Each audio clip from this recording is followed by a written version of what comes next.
What's up, guys? Bullby the Fell-Handed here. Evade Game Yoko Ono, Mr. Flamboyant, Three-Finger Hefe Ring, Mexican Burt Reynolds, Tank Game Ric Flair, holding shit down like gravity, coming at you live from your mom's house, bringing you another World of Tanks game. Now, we are on Sacred Valley War Standard Battle in the American Tier 7 M41. I think it's the M41. Go fuck yourself. It's a Tier 7 American Arty. They've got one, okay? Go to Tier 7, look, whichever one that is, that's the one. It might be an M41, maybe, maybe not, I don't fucking know. I know 10s, that's what I know. Now, this tank is pretty awesome, I'm not gonna lie. It doesn't have a lot of spread on it, doesn't have a lot of arc, not a lot of area before you have to move the hull. Any artillery player knows once you move the hull, you fuck over your reticle and so on and so forth. So, you want a good arc. This tank, however, does not have that. It has decent shell speed. You know, you're not going to be, you know, batchat level of shell speed, the 155, 58. But it is average. It's faster than, like, the CGC type area. So, in between the two there. You know, we're shooting at this guy, dude. We missed so long. We're not even in the same zip code. And you're going to get that. Certain people are already players, and they can make things happen like this. I, however, cannot. I'm not an arty player.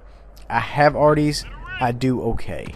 Managed to kill a guy there. Blind luck. I mean, come on. Blind fucking luck. Let's be honest. You know, I'm not an arty player. I'm a medium driver.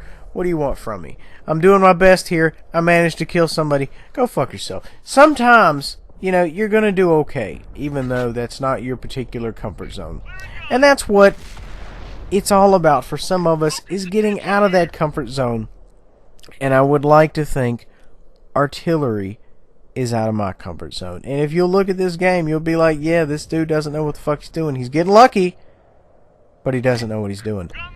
And you're not going to know every tank inside. Now, we go ahead and plant around securely on this poor bastard right here. He's tracked, you know, we have every plan in the world to put another round on target. But, of course, by the time we load, he will probably be gone. This tank, I might add, is fully upgraded, has full equipment on it, rammer, GLD, and camouflage net. Every artillery out there, you need to have a rammer on it if it will accept one. Granted, autoloaders cannot accept rammers, so the Batchat 155-58 cannot accept it. GLD, you have to have a GLD. Gun lay and drive. It smalls up the reticle faster, which is the goal of the game.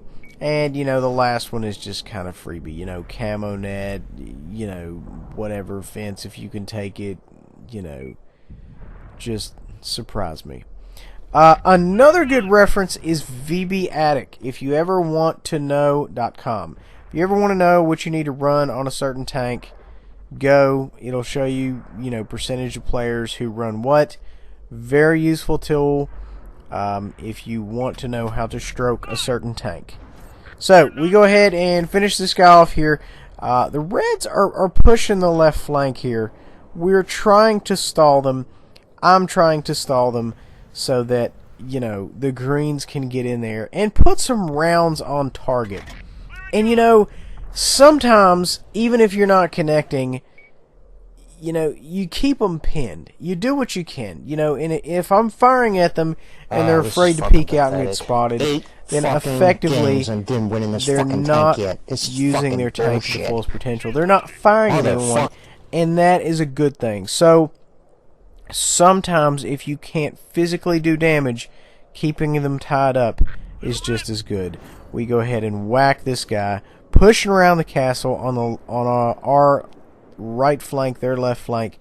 We're trying to go ahead and keep them busy. We've got a guy here just giving me perfect side shots. We're gonna see if we can't throw one up in him, and we end up connecting. I might add at this time, if you are into OP tanks, the Tier 5 version of this artillery, the fucking whatever's American in tier 5, okay, and already don't break balls. That tank, massively OP. Massively OP. I actually thought about keeping it. I mean, it's for real. It's 100% real. It's all the way retarded. So, if you're looking at an awesome tier 5, I would highly recommend that. So, you know, these guys, they're pushing up. They're not met with a lot of resistance. Also, it doesn't help that we have a guy that didn't load into the match. So, you know, we started out a guy down. We're trying to make up for that right now. I don't have a lot of shots.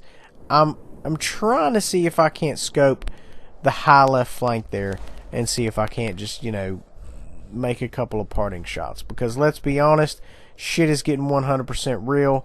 They're going to be at the gates here before long.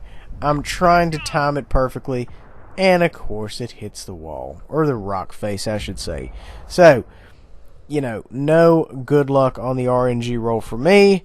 It kind of derps there at the last minute. And you know you're going to get that. You can't be mad at the game for doing what the game does.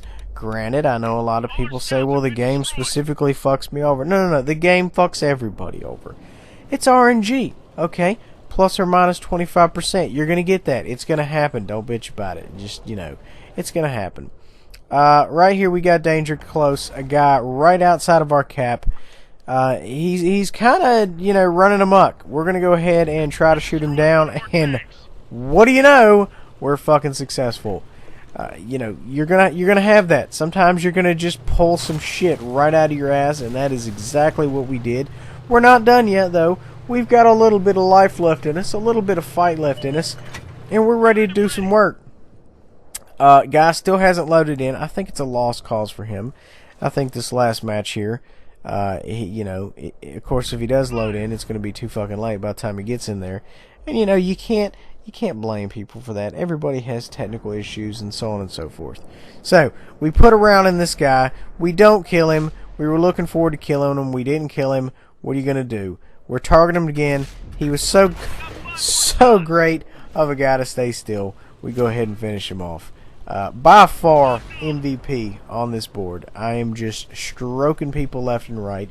AFKer already died. It's myself and another tank, and I'm trying to clutch it. They're rushing us. I go ahead and hit a guy and catch him on fire. He has quite a bit of life left in him. Now, I say quite. I mean, it's not very much, but considering, you know, he is a regular tank and I'm an artillery, you know how that story ends. So he goes ahead and kills me, and he's like, fucking already caught me on fire. Yeah, you know, what are you going to do? We've got one tank left. It does not look good for the home team. I'm not going to lie. This guy is probably panicking because, you know, there's, I don't know, 5 guys left that are going to touch him in a very unprofessional way. And you know what? There's no shame in defeat. Everybody fucking loses. Everybody loses.